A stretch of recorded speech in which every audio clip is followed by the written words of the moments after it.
हा आमचा वाघ निलेला.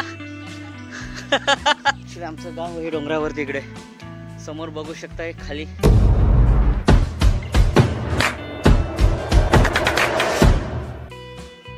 दिनू मोहिते सोबतच्या अजून एका नवीन व्हिडिओमध्ये तुमचं सर्च स्वागत आहे. आता मी चांदेऱ्यातून आलो. 15 मिनटं झाले. 4 किलोमीटर आमचा रस्ता आहे. इथेच व्हिडिओ काढण्याचं कारण म्हणजे हे बघू शकता, ही समोर आहे ती आलवीन आलू.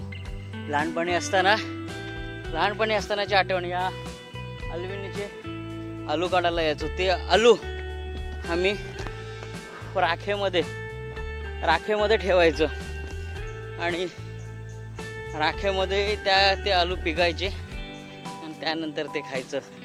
नुसती आठवण. ॲक्च्युली याला नवेद्र म्हणतात. नवेद्र हा सगळा एरिया नवेद्राचा एरिया आहे.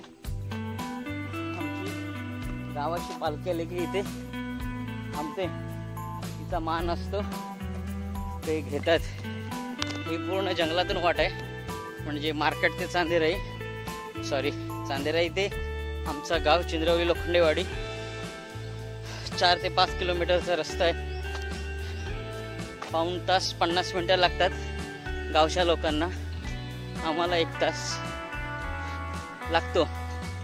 आणि चालत यायचं कारण म्हणजे माझ्याबरोबर होता एक आमच्या वाडीतला.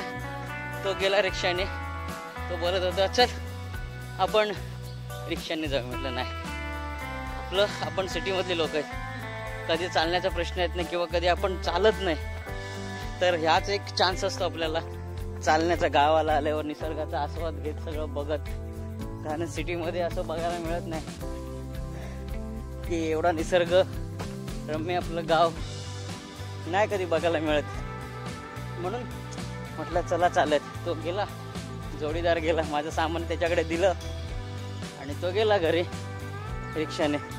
म्हटलं मी येतो चालत. पाऊण तास किती वेळ लागते? 5 किलोमीटर जास्तीत जास्त 4-5 किलोमीटर जास्तीत जास्त 50-45 मिनटं लागतील.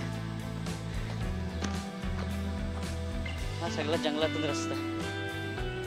प्राण्यांची वगैरे काय भीती नाही एवढी, पण संध्याकाळची थोडी बिबट्यांची वगैरे भीती असते इकडे. दुपारचं एवढं काय नसतं. रस्ता पण खूप खराब आहे इकडचा.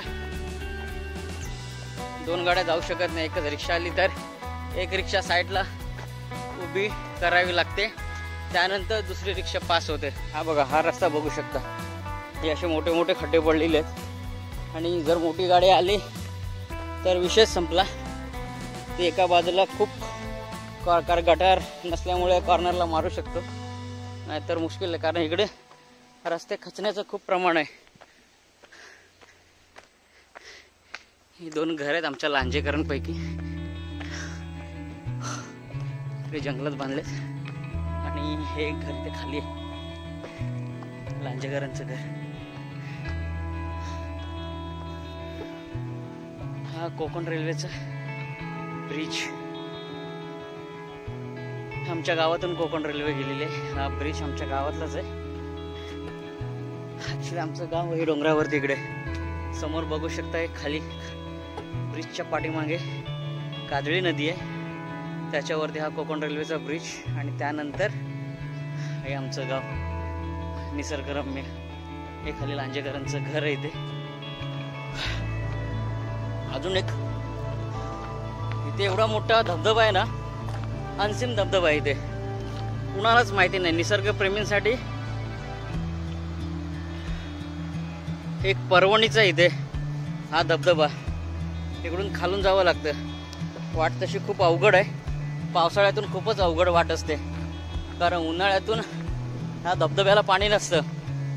आवाज येतोय धबधब्याचा. पावसाळ्यातून हा धबधबा दुतडी भरून वाहत असतो. ऍक्च्युली हा धबधबा कोणालाच माहित नाही. म्हणजे हा चिंद्रवलीचा धबधबा आहे. हे बघा खाली किती उंच आहे.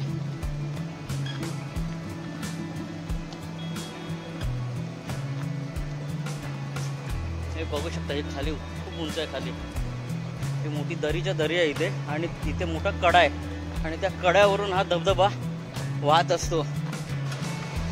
आवाज येतो धबधब्याचा. बघा, हा इथून असा खाली धबधबा आहे वाहत जवळजवळ नाही म्हणाला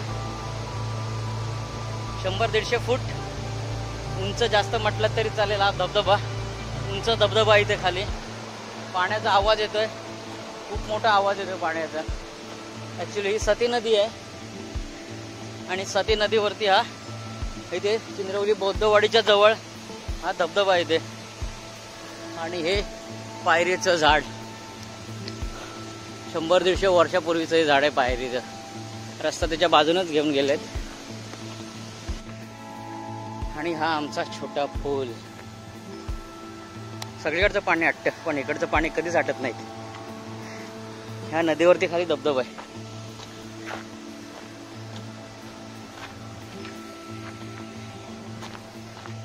आणि ही चिंद्रवली बौद्धवाडी आमची. चंद्रवली पंचशील बौद्धजन सेवा संघ, माता रमाई महिला मंडळ, चिंद्रवली बौद्धवाडी.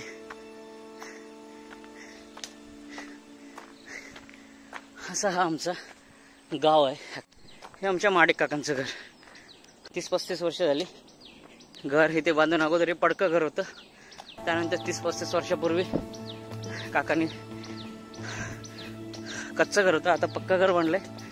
निलादा, हा आमचा वाघ निलादा. काय बोलतो? शाळेत पण चालला असेल ना.